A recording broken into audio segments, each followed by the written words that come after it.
रतलाम में बिजली कनेक्शन काटने को लेकर एक उपभोक्ता ने लाइनमैन पर तलवार से हमला करने की कोशिश की। इस पूरी घटना का वीडियो भी सामने आया है।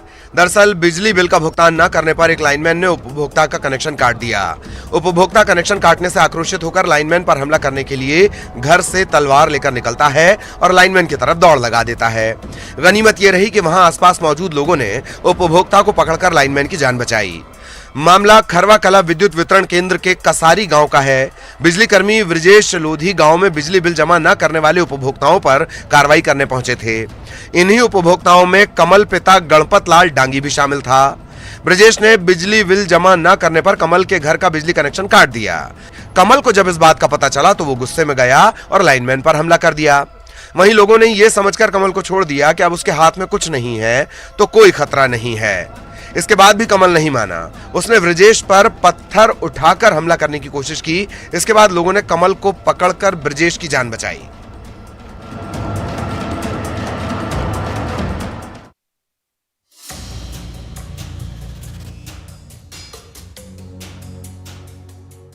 ग्वालियर के सिटी सेंटर के TDR पब में हंगामा और तोड़फोड़ की तस्वीरें सामने आई हैं। तस्वीरों में दिख रहा है कि रात में शराब के नशे में युवकों ने सिटी सेंटर के अंदर पब में तोड़फोड़ और मारपीट की। यहां तक कि पब के संचालक के साथ मारपीट की गई। ग्रुप में आधा दर्जन से ज्यादा लोग आते हैं। इसमें ज्यादातर युवक शराब के नशे में थे। शराब के नशे में ही युवकों ने पब संचालक के साथ मारपीट शुरू कर दी। हाथ में जो आया उससे ही मारपीट करने लगे। पब की प्रॉपर्टी को नशे में धुत युवकों ने नुकसान पहुंचाया। आपको बता दें कि म्यूजिक बजाने को लेकर पब में हंगामा हुआ था। विवाद इतना बढ़ा कि युवकों ने पब संचालक के साथ मारपीट शुरू कर दी। इस पूरी घटना का CCTV भी सामने आया। इधर संचालक ने यूनिवर्सिटी थाने में मामले की शिकायत दर्ज करवाई है।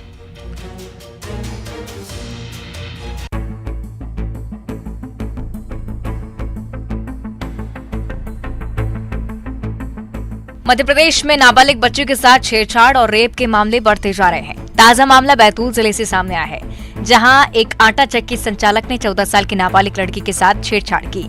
इस घटना के बाद नाराज लोगों ने आरोपी के घर में तोड़फोड़ कर दी। घटना कोतवाली थाना क्षेत्र के आजाद वार्ड की है। आरोप है कि आटा चक्की संचालक ने नाबालिग को अपने घर पर बुलाकर अश्लील हरकतें की। इस वारदात के बाद नाराज लोगों ने हंगामा कर दिया। लोगों ने आरोपी के घर में तोड़फोड़ कर दी। साथ ही घर के सामने खड़ी एक कार में भी आग लगा दी। सूचना मिलते ही पुलिस मौके पर पहुंची, लोगों को समझाइश देने की कोशिश की, लेकिन जब लोगों ने बात नहीं सुनी तो पुलिस को भीड़ को तितर-बितर करने के लिए बल का प्रयोग करना पड़ा। SAF जवानों को इलाके में तैनात किया गया है। फिलहाल स्थिति नियंत्रण में है।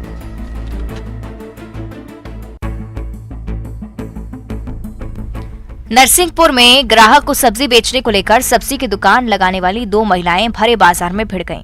दोनों ऐसी भिड़ी कि बमुश्किल शांत कराया जा सका। करेली के भरे बाजार में दोनों महिलाओं की झोमाझटकी का वीडियो सोशल मीडिया पर वायरल हो रहा है। करेली के बरमान चौराहे के इस वीडियो में पहले महिलाओं के बीच तू-तू मैं-मैं होती है।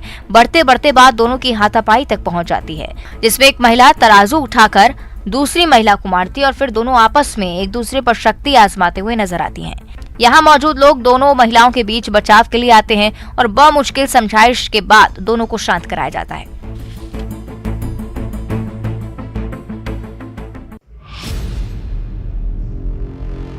उज्जैन के थाना माधवनगर से लापता हुई 14 साल की 2 लड़कियों का पुलिस ने सुराग लगा लिया है। 9वीं में पढ़ने वाली दोनों छात्राएं घर से ट्यूशन जाने का कहकर निकली और अचानक गायब हो गई थीं। देर रात तक भी घर नहीं लौटने पर परेशान परिजनों ने रात में ही रिपोर्ट दर्ज करवाई। पुलिस ने मामले को गंभीरता से लिया और 12 घंटे के अंदर खुलासा किया कि दोनों लड़कियां वृंदावन के लिए स्टेशन से रवाना हुई हैं। लड़कियों को राजस्थान के कोटा रेलवे स्टेशन से बरामद किया गया। बताया जा रहा है कि दोनों लड़कियां कृष्ण भगवान की अटूट भक्त हैं और वो भगवान कृष्ण के धाम वृंदावन के लिए घर से रवाना हो गई थीं। फिलहाल उनकी काउंसलिंग की गई है और घर वालों से भी बातचीत करवाई गई है।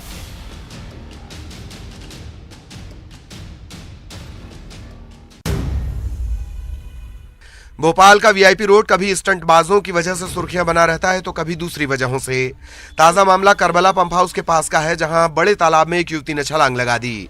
घटना की जानकारी मिलते ही पुलिस और गोताखोरों की टीम मौके पर पहुंची। कड़ी मशक्कत के बाद गोताखोरों की मदद से युवती के शव को तालाब से बाहर निकाला जा सका। युवती के शव को निकालकर हमीदिया अस्पताल पहुंचाया गया, जहां डॉक्टर्स ने उसे मृत घोषित कर दिया। युवती ने किन कारणों से तालाब में छलांग लगाई, इसकी जांच की जा रही है। हालांकि पुलिस अभी युवती के शव की पहचान करने में लगी हुई है।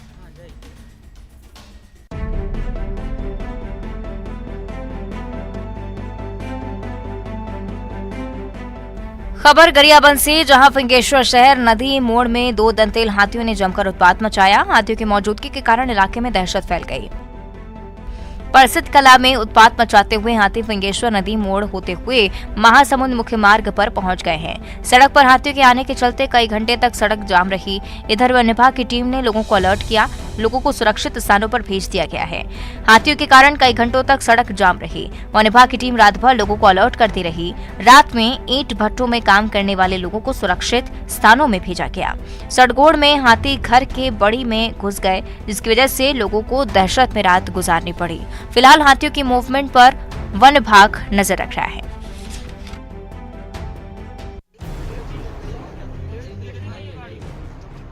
भाजपा सांसद साध्वी प्रज्ञा सिंह ठाकुर अक्सर अपने बयानों के चलते चर्चा में रहती हैं, लेकिन इस बार मामला कुछ अलग है। छतरपुर में सड़क हादसे में 3 युवकों की मौत हो गई थी। पूरा मामला छतरपुर के बड़ा मलहरा के पास का है।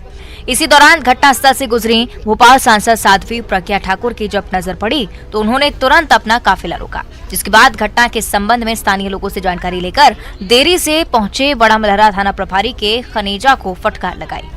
प्रज्ञा ठाकुर ने मृतक के परिजनों को फोन लगाकर घटना की जानकारी दी। आपको बता दें कि सांसद भोपाल से बागेश्वर धाम जा रही थी और तभी उनकी नजर सड़क हादसे के शिकार हुए 3 युवकों पर पड़ी। सांसद ने बिना देरी के युवकों के परिजनों को घटना की जानकारी दी और देरी से पहुंचने पर थाना प्रभारी को फटकार भी लगाई। भोपाल सांसद की संवेदनशीलता का वीडियो सोशल मीडिया पर वायरल हो रहा है।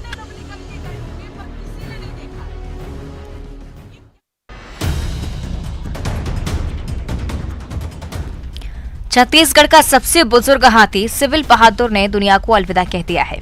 सिविल बहादुर की 72 साल की उम्र में मौत हो गई है। कुसमी के सिविलदाग ग्राम में पकड़े जाने के कारण इसका नामकरण सिविल बहादुर रखा गया था। उम्र संबंधी बीमारियों के कारण हाथी कुछ दिनों से बीमार चल रहा था। मंगलवार सुबह हाथी पुनर्वास केंद्र रामकोला में उसकी मौत हो गई। 44 साल पहले अविभाजित सरगुजा जिले के कुसमी वन परिक्षेत्र के सिविलदाग में इस हाथी को पकड़ा गया था। जानकारी के मुताबिक अंबिकापुर से वन विभाग के उच्चाधिकारी हाथी रेस्क्यू सेंटर के लिए रवाना हो गए हैं। वन विभाग उसके पोस्टमार्टम की तैयारी कर रहा है ताकि मौत के कारण स्पष्ट हो सके। बताया जा रहा है कि वन विभाग सम्मान के साथ हाथी का अंतिम संस्कार करेगा। वन कर्मियों ने बताया कि 1988 में ये हाथी पहले कुसमी क्षेत्र में घुसा था। कई दिनों तक इसी क्षेत्र में ये रुक गया था। शेष हाथी भी आ गए थे और तब इसे रास्ता से फंसाकर पकड़ लिया गया था। तब से ये वन विभाग की देखरेख में ही रहा।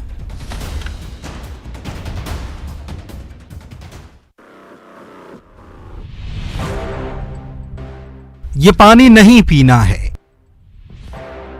ये पानी खतरनाक है। कोकोड़ी ग्राम पंचायत में 2 प्राथमिक स्कूल और एक मिडिल स्कूल भवन है, लेकिन यहां पढ़ने वाले बच्चे या तो अपनी प्यास को मारकर पढ़ने को मजबूर हैं या फिर फ्लोराइड वाले पानी को पीकर अपना गला तर करने को, क्योंकि यहां स्कूल में लगे बोर में से फ्लोराइड वाला पानी ही निकलता है। हालांकि यहां फ्लोराइड मुक्त पानी के लिए प्लांट लगाया गया, लेकिन वो सिर्फ शोपीस है। खराब होने के बाद इसे सुधारा नहीं गया। अब इसी पानी से बच्चों का खाना भी तैयार होता है। अब ये भी जरा देखिए कि पानी पीने के बाद बच्चों की स्थिति कैसी है। दांत पीले और काले होने लगे हैं। कुछ बच्चे घर से पानी जरूर ले आते हैं, लेकिन सब नहीं। ऊपर से मध्याह्न भोजन इसी फ्लोराइड वाले पानी से बनता है। हालांकि ऐसा नहीं कि फिल्टर बिगड़ने की शिकायत नहीं की गई। शिकायत हुई, अफसर भी आए, मुआयना भी किया, लेकिन संयंत्र सुधारा नहीं गया। लेकिन जिला शिक्षा अधिकारी ये कह रहे हैं कि उन्हें हमसे यानी कि न्यूज 18 से ही ये पता चला कि फिल्टर प्लांट काम ही नहीं कर रहा।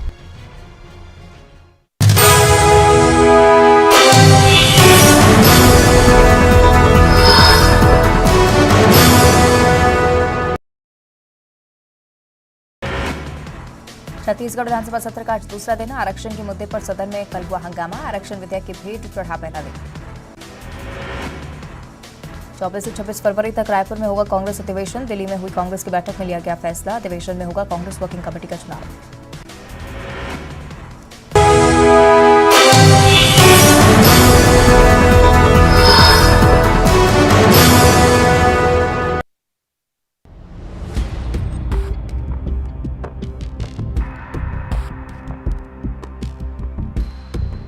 कांकेर के अंतागढ़ ब्लॉक के ग्राम मंगता सलेभाट में एक गांव ऐसा है जहां आज तक ना सड़क बनी ना ही पुल। आज भी लोग लकड़ी का पुल बनाकर रास्ता पार करते हैं, लेकिन गांव की समस्या पर कोई ध्यान नहीं दे रहा है। कलेक्टर से भी मिलने पहुंचे ग्रामीण ने बताया कि 15 दिन के अंदर अगर हमारी मांग पर ध्यान नहीं दिया गया तो मुख्यमंत्री से मिलने रायपुर जाएंगे। जिला मुख्यालय कांकेर से 120 किलोमीटर दूर ग्राम पंचायत मंगता सालेभाट के सैकड़ों की संख्या में ग्रामीण सड़क और पुल की मांग कर रहे हैं। ग्रामीणों ने बताया है कि इलाके में 4 पुल की जरूरत है। 6 गाँव के लोगों को आवागमन में कई दिक्कतों का सामना करना पड़ रहा है। बारिश के दिनों में ग्राम एदनार, मासपुर, किलेनार, मालमेटा, फूलबहरी और पड़बेड़ा पूरी तरह से प्रभावित होते हैं। इसके कारण गांव में राशन की दुकान से सामग्री लाने या 108 वाहनों को बुलाने में, अचानक कोई आपातकालीन सेवा लेने या गर्भवती माताओं को लाने में बाधा आ रही है। अगर जल्द मांगे पूरी नहीं की जाती तो उग्र आंदोलन किया जाएगा।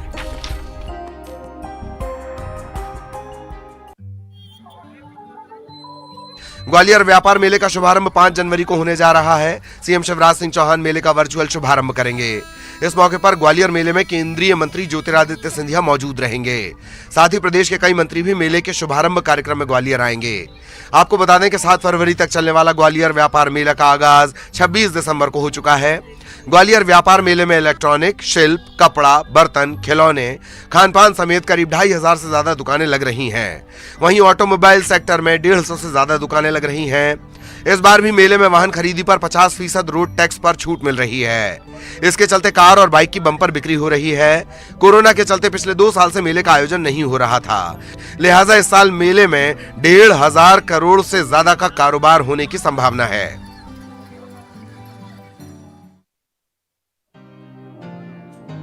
हरियाणा के चरखी दादरी जिले का एक युवक पिछले 7 सालों से भारत भ्रमण यात्रा पर है। भ्रमण के दौरान युवक बलरामपुर जिले के रामानुजगंज पहुंचा। भारत भ्रमण पर निकले युवक ने जानकारी देते हुए बताया कि उनका मूल उद्देश्य स्वदेशी चीजों का प्रचार प्रसार करना है। इसके प्रचार प्रसार के लिए उनके पिता ने उन्हें जिम्मेदारी सौंपी है। पिछले 7 सालों से वो प्रचार प्रसार के लिए साइकिल से पूरे भारत की यात्रा कर रहे हैं। इतना ही नहीं, उन्होंने आजादी का जिक्र करते हुए बताया कि हमारे देश को आजादी हजारों क्रांतिकारियों के बलिदान की वजह से मिली है, लेकिन अफसोस इस बात का है कि आज उन्हें कोई पूछने वाला नहीं है। इसी उद्देश्य के साथ भारत भ्रमण कर एक माहौल तैयार करने की कोशिश वो कर रहे हैं ताकि लोग शहीदों को याद रख सकें।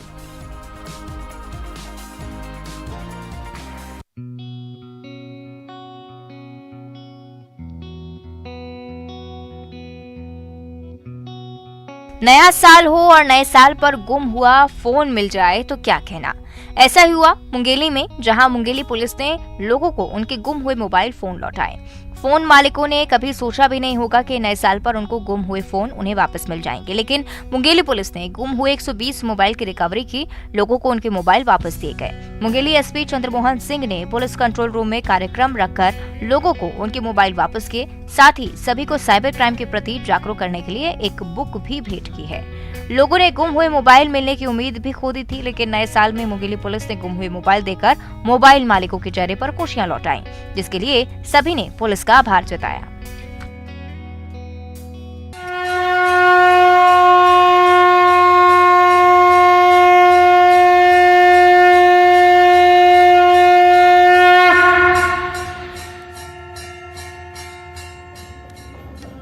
महाकालेश्वर मंदिर में लगातार बढ़ रही भक्तों की भीड़ को लेकर मंदिर प्रशासन नई व्यवस्थाओं को लागू कर रहा है।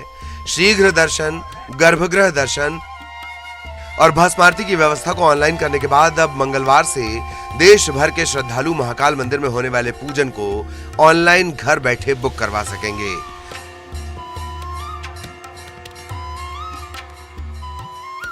बारह ज्योतिर्लिंगों में से एक महाकालेश्वर मंदिर में भक्तों की सुविधा के लिए जल्द ही यहां होने वाले पूजन को भी ऑनलाइन बुक करवाया जा सकेगा। महाकाल मंदिर में होने वाली पूजन ऑनलाइन होने से भक्तों को परेशानी का सामना नहीं करना पड़ेगा। अब तक कई श्रद्धालु पूजन पाठ के लिए काउंटर पर जाते थे, यहां उन्हें काफी समय भी लगता था, लेकिन ऑनलाइन होने के बाद भक्तों को भटकना नहीं पड़ेगा और दर्शन के बाद वहीं पर ऑनलाइन टोकन दिखाकर पूजन करवाया जा सकेगा।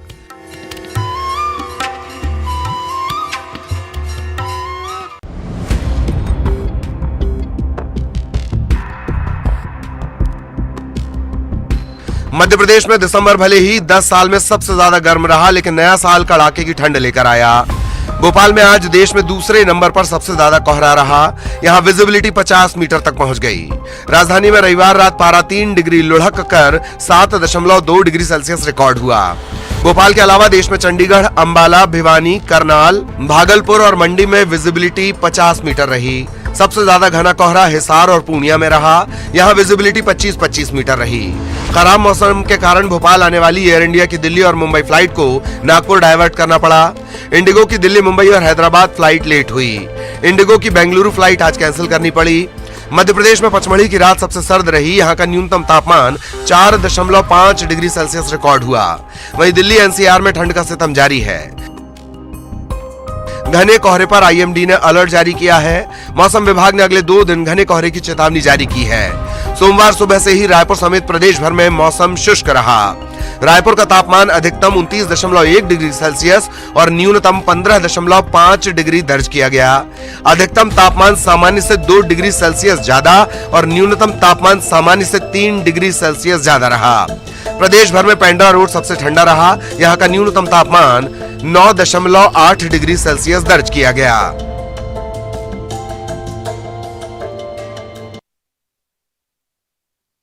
बाजुओं में है ताकत और कंधे पर बाइक। ये है कैमूर के स्टंट के बादशाह धर्मेंद्र, जिन्होंने कंधे पर बाइक उठाकर नया रिकॉर्ड बनाया है। दरअसल इंडिया के फेमस हैमरहेड मैन नाम से मशहूर और स्टंट्स के बादशाह धर्मेंद्र ने अनूठा रिकॉर्ड बनाया है।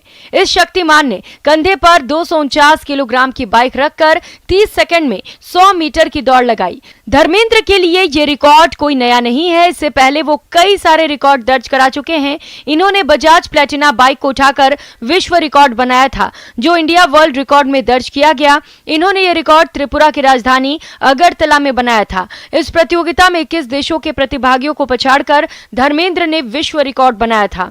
धर्मेंद्र त्रिपुरा राइफल में इंस्पेक्टर के पद पर तैनात हैं। धर्मेंद्र ने ये नया रिकॉर्ड 31 दिसंबर 2022 को बनाया। इससे पहले भी धर्मेंद्र ने कई सारे रिकॉर्ड बनाकर देश का नाम ऊंचा किया है। बुलेट ट्रेन चलाती ये वो महिलाएं हैं जिन्हें देखने के लिए जमाना तरस गया था। पीढ़ियां संघर्ष करके थक चुकी थी। जी हां, जिस दौर में मुसलमानों की आबादी का एक हिस्सा हिजाब का समर्थन कर रहा है, उस दौर में सऊदी अरब की बेटियां बेड़ियों से आजाद हो रही हैं। जी हां, इस्लाम के गढ़ कहे जाने वाले सऊदी अरब में पहली बार महिलाएं बुलेट ट्रेन चलाने जा रही हैं। सऊदी अरब रेलवे कंपनी सार ने 32 सऊदी महिलाओं के ग्रेजुएशन का जश्न मनाया है। महिला ट्रेन ड्राइवरों का ये पहला जत्था दुनिया की सबसे तेज ट्रेनों में से एक हारामियान एक्सप्रेस को चलाएगा। इन ड्राइवरों ने अब ट्रेन को चलाने की योग्यता हासिल कर ली है। सार ने अपने आधिकारिक ट्विटर अकाउंट पर इन महिलाओं के ट्रेन को चलाने की ट्रेनिंग को दिखाया है। ये महिलाएं बुलेट ट्रेन को सऊदी अरब के पवित्र शहरों मक्का से मदीना के बीच में चलाएंगी। ये ट्रेन दुनिया की सबसे तेज चलने वाली ट्रेनों में शामिल है, जिसकी रफ्तार 450 किलोमीटर प्रति घंटे से लेकर 300 किलोमीटर प्रति घंटा है। ये पूरी तरह से इलेक्ट्रॉनिक ट्रेन है। बर्फबारी कश्मीर की खूबसूरती में 4 चांद लगा रही है। घाटी के कई इलाकों में बर्फबारी हो रही है। इस खूबसूरती को देखने के लिए पर्यटकों की भीड़ उमड़ रही है। कश्मीर की खूबसूरती को देखते हुए अक्सर इसे भारत का स्विट्जरलैंड भी कहा जाता है। बर्फबारी के कारण जमीन ने सफेद चादर ओढ़ ली है, जो देखने में बहुत आकर्षक लग रही है, जो न सिर्फ पर्यटकों बल्कि यहाँ के बाशिंदों को भी खूब लुभा रही है। तस्वीरें पुलवामा की हैं, जहां नौजवान बर्फ पर क्रिकेट खेल रहे हैं, जमकर चौके छक्के लगा रहे हैं।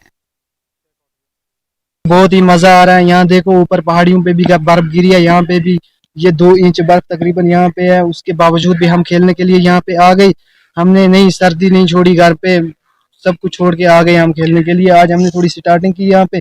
हमने सोचा ये ग्राउंड भी थोड़ा अच्छा हो जाए, कल से हम बिल्कुल अच्छी तरह से खेलेंगे। वहां पे दूसरी टीम आएगी, कल उन्हीं के साथ हमें मैच है कल यहीं पे।